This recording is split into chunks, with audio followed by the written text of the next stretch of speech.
નમસ્કાર. એપ્રિલ મહિનાનું છેલ્લું અઠવાડિયું એ વિશ્વમાં વર્લ્ડ ઇમ્યુનાઇઝેશન વીક તરીકે ઉજવાય છે. આ રસીકરણ સપ્તાહની ઉજવણીના ભાગરૂપે અમે એસોસિએશન ઓફ પીડિયાટ્રિશિયન મોરબી અને ઇન્ડિયન મેડિકલ એસોસિએશન મોરબી દ્વારા બાળકોમાં અને મોટા વ્યક્તિઓમાં મુકાતી મોટા ભાગની રોગ પ્રતિકારક રસીનો વિડીયો જનજાગૃતિ માટે બનાવેલ છે, જેમાં રસીના ડોઝ, સમય અને બીમારી વિશે ટૂંકમાં માહિતી આપેલ છે. બીસીજીની રસી એ બાળકોમાં મુકાતી સર્વપ્રથમ રસી છે. આ રસી બાળકોને જન્મથી 15 દિવસમાં મૂકવાની હોય છે. કોઈ કારણોસર આ રસી રહી જાય તો એ 5 વર્ષ સુધી પણ મૂકી શકાય છે. આ રસી બાળકોમાં થતા ગંભીર પ્રકારનો ફેફસાનો ટીબી, હાડકાનો ટીબી તેમજ મગજના ટીબી સામે રક્ષણ આપે છે. આ રસીમાં કોઈ તાવ દુખાવો થતો નથી. આ રસી બાળકોના ડાબા ખભે મૂકવાની હોય છે. આ રસી મૂક્યા પછી 3 અઠવાડિયામાં રસી મૂકવાની જગ્યાએ નાની ફોલ્લી થાય, એ 2-3 વાર પાકે પછી 3 મહિના સુધીમાં નિશાન થઈ જાય છે. પોલિયોની બીમારી સામે રક્ષણ માટે 2 પ્રકારની રસી આવે છે. પોલિયો ડ્રોપ્સ કે જેમાં 2 પ્રકારના વાયરસ સામે રક્ષણ મળે છે અને તે બાળકને જન્મ સમય અને 9 મહિને પીવડાવવાના હોય છે. પલ્સ પોલિયો રસીકરણ દરમિયાન બાળકોને પોલિયોના ટીપા પીવડાવવા જરૂરી હોય છે. બીજી રસી તે પોલિયો ઇન્જેક્શન હોય છે. તેમાં પોલિયોના 3 વાયરસ સામે રક્ષણ મળે છે અને તે વધુ અસરકારક હોય છે. આ ઇન્જેક્શન 1.5, 2.5 અને 3.5 મહિને તથા 1.5 અને 4.5 વર્ષે એમ 5 ડોઝ આપવામાં આવે છે. અત્યારે સરકારીમાં 5ને બદલે 3 ડોઝ 0.1 ml એટલે કે 5મા ભાગનો ડોઝ ઇન્જેક્શન આપવામાં આવે છે. તો તેના બાકી રહેતા ડોઝ પ્રાઇવેટમાં મુકાવી શકાય. ખાસ કરીને જે બાળકોને 1 વર્ષ સુધીનું રસીકરણ સરકારીમાં થયું હોય તેમણે 1.5 વર્ષનો બૂસ્ટર ડોઝ પ્રાઇવેટમાં મુકાવવો જરૂરી છે, કારણ કે આઈએપીની ગાઈડલાઇન પ્રમાણે 0.5 mlનો એક ફૂલ ડોઝ મૂકવો જરૂરી હોય છે અને તેમાં સાથે મગજના તાવનો બૂસ્ટર ડોઝ પણ આવી જાય છે. હિપેટાઇટિસ બી ઝેરી કમળા વિરોધની ખૂબ જ અસરકારક રસી છે.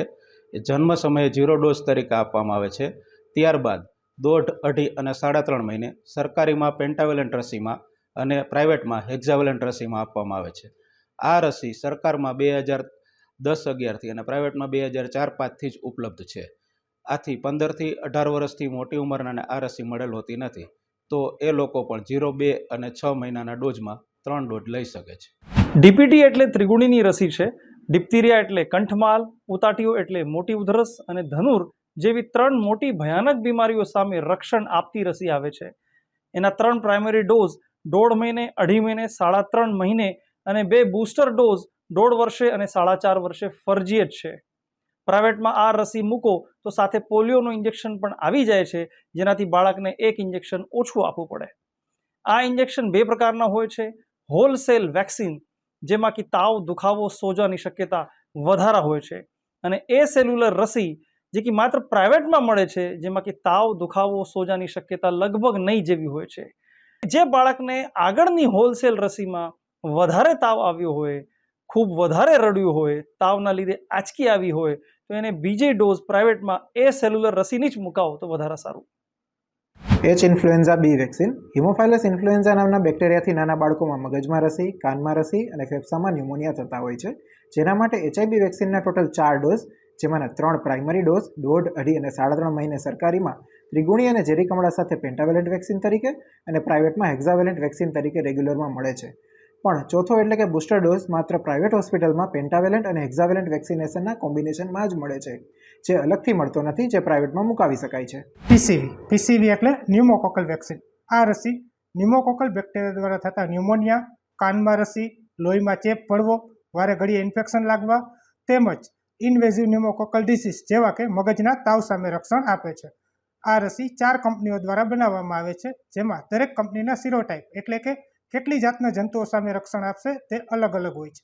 આ રસીના 1.5, 2.5, 3.5 મહિને એમ 3 પ્રાઇમરી ડોઝ તેમજ 1.5 વર્ષે બૂસ્ટર ડોઝ મૂકવામાં આવે છે. આ રસી ગવર્મેન્ટ હોસ્પિટલમાં 1.5 મહિને, 3.5 મહિને તેમજ 9 મહિને મૂકવામાં આવે છે, તો બાકી રહેલા ડોઝ પ્રાઇવેટ હોસ્પિટલમાં પૂરા કરી શકાય છે. આ રસી મુકાવવાથી ન્યુમોકોકલ બેક્ટેરિયા દ્વારા થતા ન્યુમોનિયા તેમજ તેના કોમ્પ્લિકેશન્સ ઘણા ઘટાડી શકાય છે. Rotavirus vaccine. રોટાવાયરસ વેક્સિન એ બાળકોમાં રોટાવાયરસથી થતા ઝેરી ઝાડા સામે રક્ષણ આપતી રસી છે. આ રસીના 3 ડોઝ 1.5 મહિને, 2.5 મહિને અને 3.5 મહિને મૂકવામાં આવે છે. પહેલો ડોઝ 3.5 મહિનાની ઉંમર પહેલાં અને ત્રીજો ડોઝ 8 મહિનાની ઉંમર પહેલાં મુકાઈ જાય તે જરૂરી છે. ભારતમાં 3 થી 4 કંપનીની રોટાવાયરસ વેક્સિન ઉપલબ્ધ છે. જે કંપનીનો પહેલો ડોઝ મૂકેલો હોય તે જ કંપનીનો બીજો અને ત્રીજો ડોઝ મૂકવો હિતાવહ છે. સરકારીમાં ક્યારેક આ રસી શોર્ટેજમાં હોય તો પ્રાઇવેટમાં પણ જઈ અને સમયસર આ રસીના બાકી રહેતા ડોઝ મૂકી શકાય છે. કોમન ફ્લૂ એ ઇન્ફ્લુએન્ઝા નામના વાયરસથી થાય છે. દર વર્ષે 2 થી 4 વખત ફ્લૂના કેસીસ અને ખાસ કરીને ચોમાસા અને શિયાળામાં એકી સાથે વધારે ફેમિલી મેમ્બરને પણ થતા હોય છે. 5 થી 6 વર્ષની નાની બાળકોમાં રોગપ્રતિકારક શક્તિ ઓછી હોવાથી એમાં આ ફ્લૂ બીજા વાયરસની જેમ વધારે પ્રમાણમાં અને વારંવાર જોવા મળે છે, જે બાળકોના વિકાસને પણ અવરોધે છે. ફ્લૂની રસી 6 મહિનાથી 6 વર્ષના બાળકોમાં જરૂરી છે. પહેલાં વર્ષે 2 ડોઝ 1 મહિનાના અંતરથી, પછી દર વર્ષે 1 ડોઝ મુકાવવો જરૂરી છે. આ ફ્લૂની રસી સ્વાઇન ફ્લૂ સામે પણ રક્ષણ આપે છે. ફ્લૂની રસી માત્ર પ્રાઇવેટ હોસ્પિટલમાં જ ઉપલબ્ધ છે. ખાસ કરીને જે બાળકોને, મોટા વ્યક્તિઓને વારંવાર શરદી ખાંસી થતી હોય, કફ અથવા હૃદય અને ફેફસા સંબંધી બીમારી હોય, તેમાં ફ્લૂની વેક્સિન મુકાવવી અત્યંત જરૂરી છે. MMRની રસી. MR રસી ઓરી અને રૂબેલા સામે રક્ષણ આપે છે. MRની રસી 9 મહિને અને 15 મહિને સરકારીમાં મૂકી શકાય છે. MMRની રસી ઓરી અને રૂબેલા સાથે ગાલપચોડિયા સામે રક્ષણ આપે છે. તેના 3 ડોઝ 9 મહિના, 15 મહિના અને 5 વર્ષે મૂકવામાં આવે છે. ગાલપચોડિયાની રસી અલગથી મળતી નથી, એટલે તેને MMR સાથે જ મૂકાવવી પડે છે. ગાલપચોડિયાના કારણે કોકવાર મગજ પર અસર થઈ શકે છે, એટલે MMRની રસી પ્રાઇવેટમાં મૂકી શકાય. MMRની રસી 2 ડોઝ મુકાવવા એટલે સેકન્ડ ને થર્ડ ડોઝ હિતાવહ છે. Typhoid vaccine. ટાઇફોઇડ અમુક વર્ષો પહેલાં 1 મહિના સુધી ચાલતો તાવ હતો, જે પ્રદૂષિત ખોરાક અને પાણીથી થાય છે. 7-8 દિવસના તાવ અને અન્ય લક્ષણો પછી તે રિપોર્ટમાં પકડાય અને નિદાન થાય છે, જેમાં મોટાભાગે 2 એન્ટીબાયોટિકની દવા કે ઇન્જેક્શન 14 દિવસ જેટલા લાંબો સમય સુધી આપવા પડે છે. કોઈક વખત હોસ્પિટલમાં દાખલ થવું પડે છે.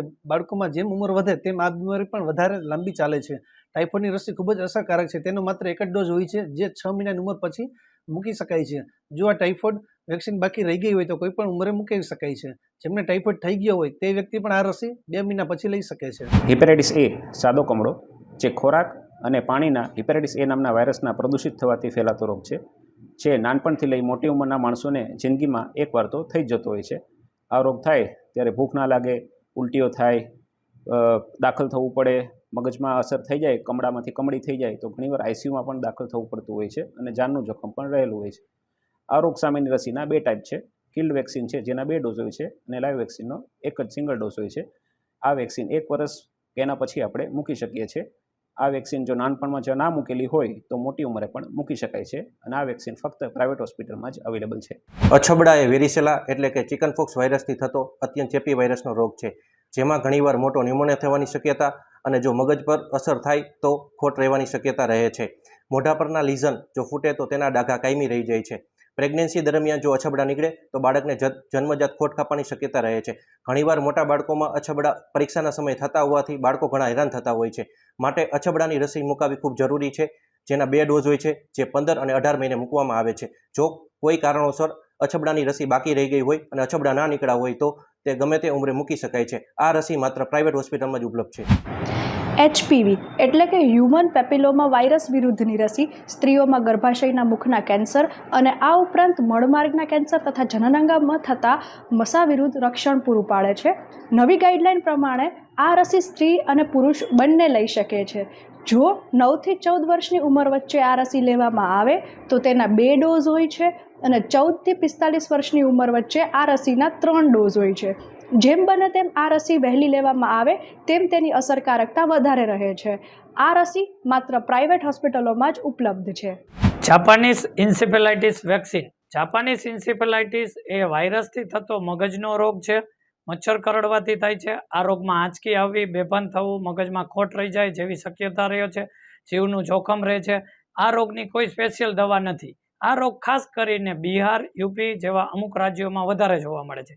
આ રોગને અટકાવવા માટે વેક્સિનના 1 વર્ષની ઉંમર પછી 2 ડોઝ આપવામાં આવે છે. આ વેક્સિન કોઈક રાજ્યોમાં ગવર્મેન્ટ શેડ્યુલમાં ફ્રીમાં આવે છે. આપણે ત્યાં ગુજરાતમાં ફક્ત પ્રાઇવેટમાં જ આ રસી અવેલેબલ છે. આપણે મોરબી જેવા સિટીમાં ખાસ કરીને આ રસી મુકાવી હિતાવહ છે, કેમ કે બહારના રાજ્યોમાંથી સ્થળાંતર કરેલી વ્યક્તિઓનું પ્રમાણ વધારે હોવાથી. Rabies vaccine. અડકવા એ રેબિસ નામના વાયરસથી થતો કૂતરા અને બીજા પ્રાણીઓના કરડવાથી કે નખ મારવાથી તેની લાળમાંથી ફેલાતો રોગ છે, જે 100% જીવલેણ છે. કૂતરું કરડ્યા પછી તરત જ ઘાવને નળ નીચે રાખી સારી રીતે પાણીથી સાફ કરી તરત જ હોસ્પિટલે જઈને એન્ટી રેબિસ વેક્સિનના ટોટલ 5 ડોઝ ચાલુ કરવા. એક તાત્કાલિક રક્ષણ આપે એવું હ્યુમન એન્ટી રેબિસ ઇમ્યુનોગ્લોબ્યુલિન કે મોનોક્લોનલ એન્ટીબોડીનું ઇન્જેક્શન ઘાવની આસપાસ આપવાનું હોય છે. અને આ ARV કૂતરું કરડ્યા પહેલાં પણ 2 ડોઝ લઈ શકાય છે. તો જો પછી ભવિષ્યમાં ક્યારેય કૂતરું કરડે તો ARVના 5ને બદલે 2 જ ડોઝ લેવા પડે છે અને રેબિસ ઇમ્યુનોગ્લોબ્યુલિનની જરૂર પડતી નથી. સરકારી અને પ્રાઇવેટ બંનેમાં આ રસી ઉપલબ્ધ હોય છે. ભૂતકાળમાં સરકાર દ્વારા ખૂબ જ ઇફેક્ટિવ ઇમ્યુનાઇઝેશન પ્રોગ્રામના લીધે જ શીતળા નાબૂદ થયો છે. પોલિયો નાબૂદીના છેલ્લા સ્ટેજમાં છે. કોરોનાનો કંટ્રોલ થયો છે. ધનુર અને ડિપ્થેરિયા જેવા રોગો ભાગ્યે જ ત્રિગુણી જેવી પ્રાથમિક રસીના ના મૂકવાના બેદરકારીના લીધે જ જોવા મળે છે. તો આ વિશ્વ રસીકરણ સપ્તાહ નિમિત્તે આપ સૌને અમારી નમ્ર અપીલ કે આપ આપના બાળકોનું રસીકરણ કાર્ડ આજે જ જોવો અને સમયાંતરે જોતા રહો. બાકી રહી ગયેલ રસી સમયસર મુકાવવાનું ચાલુ કરો અને બીજાને પણ રસીકરણ માટે પ્રોત્સાહિત કરો. સરકારીમાં ના મળતી રસી પ્રાઇવેટમાં અવશ્ય મુકાવો.